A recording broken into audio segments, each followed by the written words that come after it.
In today's video, I show you Archon Studios City of Absalom terrain set. But before we get into today's video, just want to share with you what the GGGGs are for this month.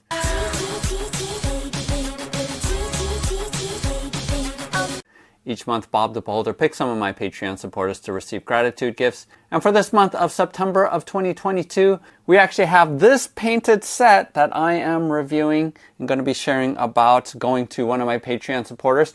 And then additionally, these two sets are going to go to an additional 2 other Patreon supporters. If you want to get in on that, go ahead and use the link below to go to my Patreon page, where it only takes $1 to join and be a patron. So I have done a number of videos for Archon Studios, their Dungeons and Lasers sets. If you want to see some of those videos, go ahead and check out a list here. So Archon Studios has partnered up with Pathfinder to create some terrain for some of their modules, and they started off with the Abomination Vaults as well as the Dwarven Mines, which are some of the giveaways that I have here. But their newest set, the City of Absalom, does correspond with Pathfinder's more recent module that has come out, so you can definitely use that for that adventure, but also for any other generic adventure where you need more like an inn, because that's the style and feature of this set. And as you can see here, I think it looks really cool, and there's actually a lot of versatility that you can have. And I do have a painting tutorial, so use the timestamps below if you want to skip ahead to see how I painted this up if you want to paint your own set. Now, this set is going to be actually a little bit longer to paint than these 2 other sets, just because you have this Tudor style wall that you have to do, the inside plaster parts, which takes a little bit more time than it does some of these other sets. But I really like how it turned out, and I followed the color scheme that was found on the box. I really like the accent of the blues and the reds that they have on the box, so I went ahead and just followed that as well. Now, I didn't bother painting up a lot of the scatter terrain that comes with it, these barrels, as well as a lot of features that you can plug into the walls, into these holes, such as some of these candles that I created, as well as lanterns, but also there are these signs that can also go into those slots, and you're receiving plenty to be able to put into almost every wall hole that you can find. Additionally, you're going to get a bunch of treasure chests as well as stacks of books and scrolls. So I feel like the scatter terrain that is included in this box actually is more than some of the other ones. And if you did get some of Archon Studios' previous Kickstarter sets, especially some of the interior dungeon sets or furniture, that's going to fit really well here too. So if you want to get in on that, go ahead and use some of the links below that I provide to go to Archon Studios, and you can pick up some of those sets if you want to directly from them. Or if you're here in the United States, go ahead and use the link below that I have to where I primarily shop from, and that is Miniature Market, and you're going to be able to get a deal there. I think this retails for about $69 US, but you can get it at discount with your favorite online store for about $10 less than that. So this definitely is, like all of Archon Studios terrain sets, pretty affordable considering how much you're going to get. And especially if you buy 2 of those sets, you're going to be able to create a pretty large tavern area. And each one of these can be configured relatively differently, so that I even saw a picture online where someone just created different levels and floors to represent a building.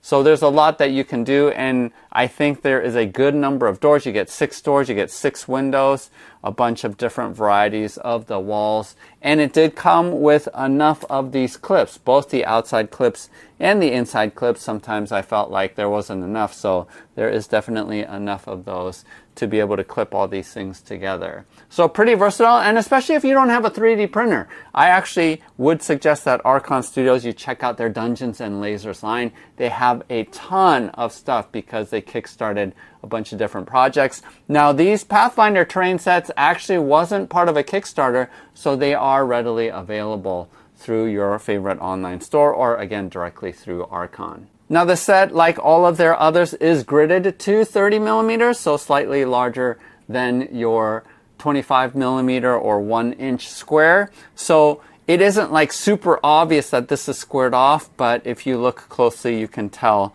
that if you wanted to use a grid system, you're able to do that with this set as well. And I like that they make it slightly larger than 1 inch so that a lot of miniatures and figures actually go beyond their base, and it just provides that little more room that I think is nice.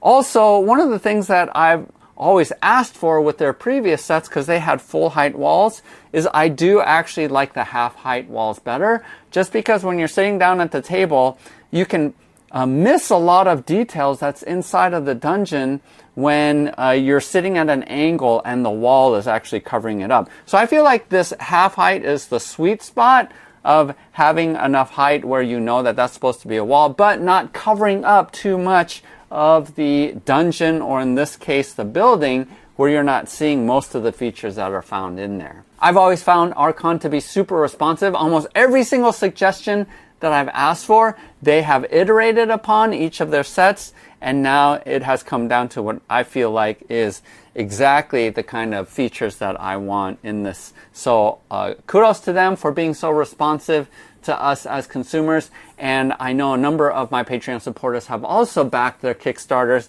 One person in particular had a mix-up in their order, and they were super generous in mailing to him not only the ones that he wanted, but threw in a couple extra as well. So I found their customer support to be super good, and I've always appreciated my partnership with them when they've asked me to do review videos. Now, they did send this to me, obviously. I didn't purchase them, and they definitely have always been okay with me providing these as giveaways. And so this is going to be one of the giveaways along with these two that they sent me. So just keep that in mind. So let's go ahead and dive into the painting tutorial, and you can see how I painted up this set. If you have seen any of my previous painting tutorials, I pretty much follow that, so there's nothing new in the technique that I'm using here. So one of the first things you're going to have to do is cut all of the pieces off of the sprues and trim off all of the little nibs that you're going to get on the pieces, and that's going to take a while because there are a lot of pieces, as you can see here. And then I spray all of my pieces with this camouflage brown from Krylon. It's just really matte, and it's my favorite undercoating, and this will just make the paint stick on it a lot more to be able to spray paint that. So everything with this dark brown, and then I'm going to start off with this milk chocolate craft paint from Americana, and going to dry brush across the grain so that it doesn't seep into the cracks, because I want that to remain this dark brown color. And it goes relatively quickly with this fairly large hog's hair brush, which is a fairly cheap brush that I get from Michaels as a pack of different sizes. I think it was about $12 maybe for a pack of half dozen of these brushes, different sizes. And I'm going to do all of the pieces, even this piece, and I don't bother not getting it on the middle because it really doesn't matter. We're going to paint over that later. But this large brush makes quick work of being able to get this milk chocolate onto all of the pieces. So just be careful when you're doing this. You just want to make sure you maintain the grain and not get too much paint into the crevices. And eventually you'll see here, this is really what it looks like, and it just is lightening up the brown. And I also do a second coat after it is dry, just because the dark brown is so brown that the craft paint doesn't have great coverage over it. So this just makes it a little bit lighter just by doing a second coat over everything. So do this for all of your pieces, and you're going to get a really nice wood color with the dark background and then the milk chocolate on top of that. And this is basically what you're aiming for, is this color that you see here. Now I'm going to go ahead and grab some honey brown, which is a more of a lighter tan color, and this is going to just bring out a little more highlight. And I'm not as thorough in painting this on, but it just lightens it up just a tad bit more. And as you can see here, I'm inconsistent with where I apply it because wood isn't consistently all one color. So I'm definitely just trying to hit the edges just like this so that it makes it a little bit lighter. Of course, you can do a heavier application if you want your wood to be even more light than what you see here, but I found this to be a really good combination whenever I'm painting up any kind of wood. Here I'm grabbing some burlap, or any kind of beige color is going to be good. So grab whichever color that you want that you can use to color in the plaster in between all of these pieces. So you're going to have a lot of work to do, and this is quite a bit of work because you want to be careful. And basically I'm just using a regular brush, not my hog's hair brush, to go ahead and color in the inside of all of these panels. And as you can see here, I'm leaving a little line of dark brown between the wood trim and the plaster on the inside. And that just functions two ways. One is it provides a distinct line between your plaster and the wooden trim. And it also prevents you from accidentally getting any paint onto your wood. And that's why I just leave just a little hair's breadth of space between. And regularly I'm dipping my brush in the water just to keep it wet. So this is not dry brushing like I did for the wooden pieces. So again, this is going to take quite a while because you have a lot of these pieces, and usually when I'm doing these Tudor style walls for inns or for my buildings, this is the part that takes the most amount of time. But just remember to be patient, to keep your brush wet, and you'll be able to fill in these pieces. And sometimes, definitely the paint is not going on there completely evenly, but I use that to my advantage because it just creates some variation in the intensity of the color at various spots. Again, that's going to make it seem more realistic because regular plaster, especially in medieval times, fantasy times, was not consistently all one color like we have in modern day houses. So just go ahead and do that with the rest of your pieces. And then here I'm just grabbing some true blue, and this is the accent color that I'm choosing for my pieces just to follow along with what's in the box. And I'm doing all of the windows, sort of the pane, not the window panes, but the frame on the inside, this color blue, as well as all of the doors. Now the doors I actually spray painted with a blue primer that happens to be really close to the color that I'm using for the windows. So just whatever accent color that you want to have, you can choose that as well. And I think this is just a neat color, and so I'm just going along with that. So just be careful in doing all of these windows. Again, you don't want to get it onto your wood because then you'll have to paint over that once again.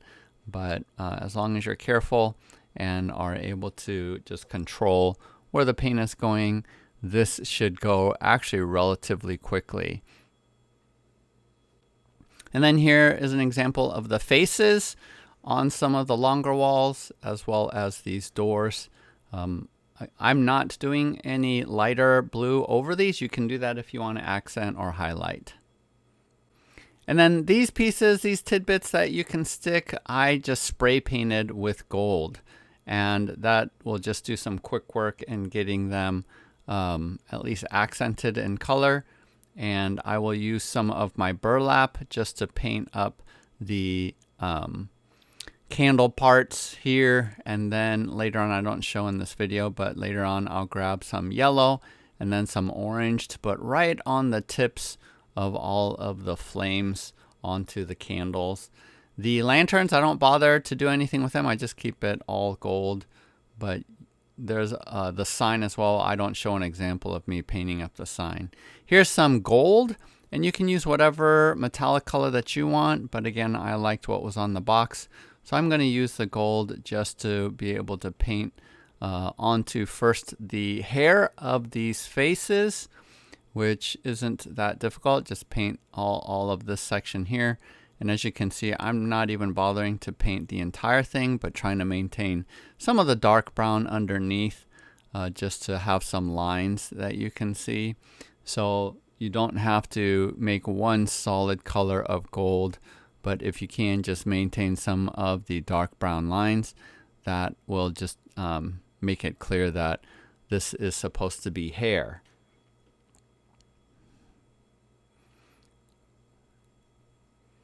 And then I forgot to show you how to just put a dot of gold for the eyes.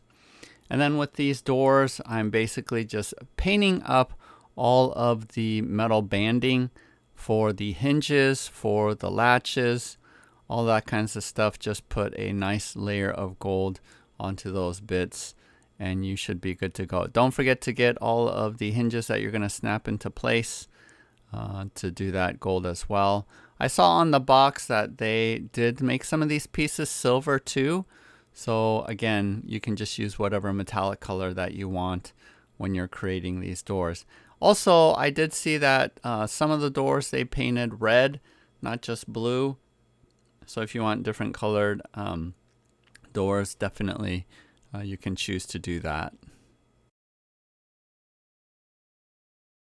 So there you go. Hopefully this was helpful for you in just checking out some of the new lines that they are doing with Pathfinder. I think if you do have all three of these sets, it just provides a lot of versatility. I love the half-height walls. I think it just provides a lot of atmosphere, and with the different styles, especially if you get more than one set, I think you're going to be able to fill out a table with some of this terrain. So go ahead and check those out, and periodically they do have Kickstarters. Those tend to be really, really good deals because you're getting a lot of unlocks, a lot of even miniatures that I think are really good plastics. So you can check all of those things out, not only with my previous videos, but also on Archon Studios website. Hit that like button and subscribe as I come out with more of these kinds of videos. And make sure to go ahead and go over to my Patreon page if you want to get in on the chance for being chosen to receive this fully painted set.